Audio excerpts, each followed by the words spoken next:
So where did the frequencies come from?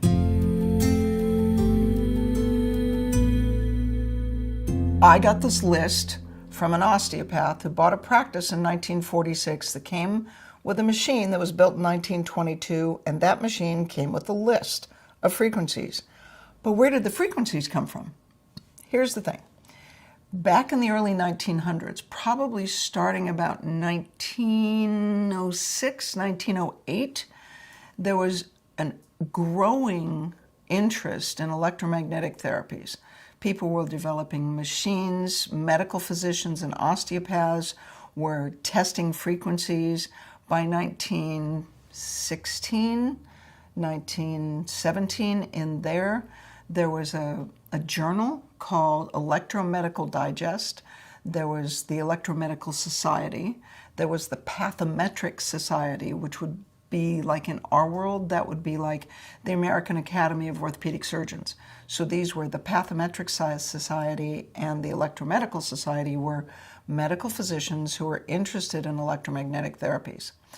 I have no idea how somebody in 1922 decided that the frequency for the tendon was 191 hertz and the frequency for the nerve was 396 hertz. I just have no idea. Because in about 1910, and in the next 7 years after that, the Flexner report came out. It was funded by the same people that they had a drug company. Can't remember who it was. Anyway, so it was funded by the American Medical Association, and they were trying to standardize medicine because there were no medical schools. There was no standard of practice for medicine in 1910. So the Flexner report came out. By 1917, the AMA, which is the one that granted the license to practice medicine, the AMA said, hey, you guys that are using electromagnetic therapies, you really ought to knock it off. 1922 came along. They were still doing research, still making machines, still having meetings. The journal was still being published. There was a pathometric journal. 1934, the American Medical Association got serious. And they said, okay, look, anybody that uses electromagnetic therapies, herbs, nutrition, or homeopathy will lose their license to practice. And they would just brought the hammer down. So it all just shriveled up. The machines went in the back room, got covered up with a sheet. Grandpa died, so these guys that were practicing in 1934, they started practice in the early 1900s.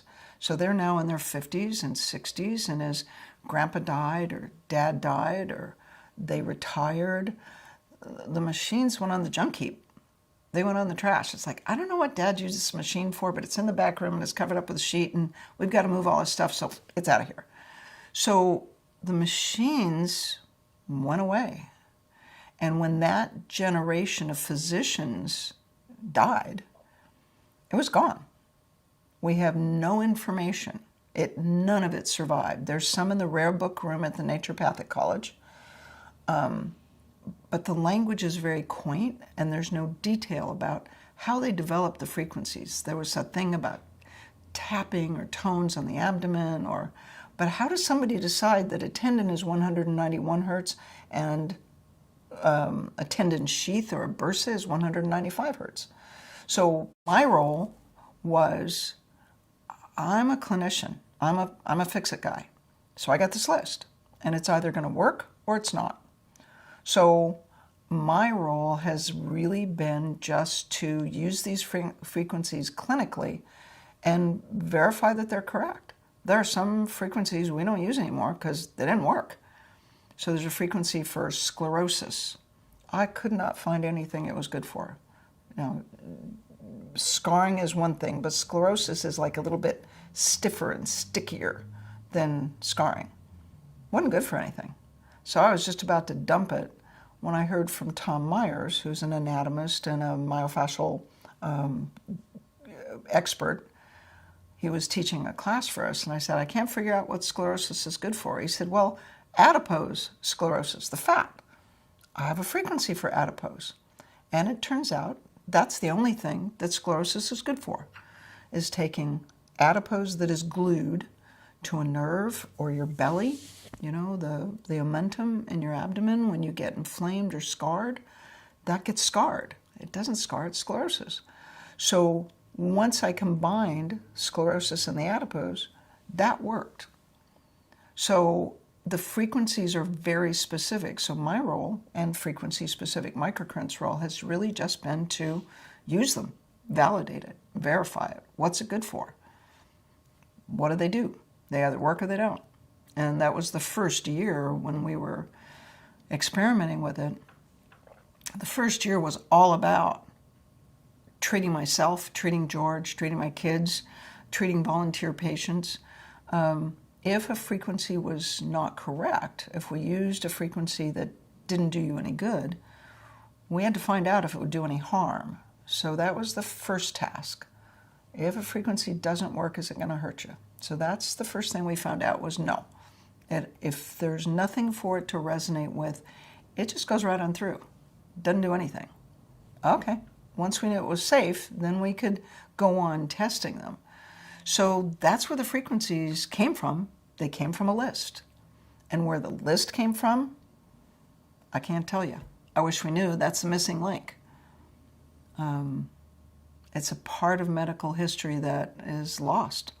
But it's been a real adventure verifying what they're good for. People will always want to know, well, can you come up with new frequencies? Can you make new frequencies? Can you scan for them and find out about them? It's like, I'm having enough trouble figuring out how to use the ones I have, right? If the frequency is correct, the frequency combination is correct, then it always works. And anytime I have one practitioner who's pretty good at sort of dowsing for frequencies, coming up with them, they're kept on a separate list. And the frequencies on that investigational list have been there for 10 to 15 years. I have to have proof. And in the last 3 years, we've actually verified 3 of the 15 that he has come up with. But I'm very particular about preserving the integrity of the list that I got. Since we don't know where it came from exactly or how they did it, the least we can do is protect it and make sure that it is conserved and preserved accurately. And also make sure that there's no harm done, that we keep track of what works and what doesn't. So that's where the frequencies came from.